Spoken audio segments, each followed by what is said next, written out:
Gmail is well integrated with Google Meet. And if you want to start out a Google Meet meeting right from Gmail, you can go around onto the left side around over here and click on Meet, just like this, to access out Meet, and then you can click on New Meeting. Once you do that, you can go around and see that there's the link to the new meeting around over here. You can send invite, copy the meeting invite, or share via mail, so that you can go around and share it via mail right here. So you can see that a new mail opens up with the link right here.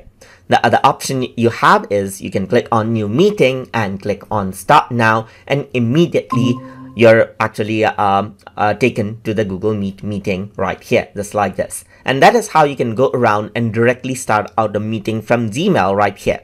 But for this to be enabled, you should first make sure to go around onto settings right here and make sure that chat and meet are turned on the customize section right here. Make sure that these are turned on if you don't see this option already.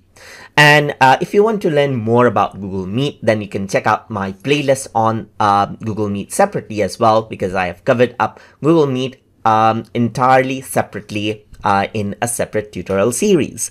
So hope you guys learned something as always. And as always, please like, comment, share, and subscribe.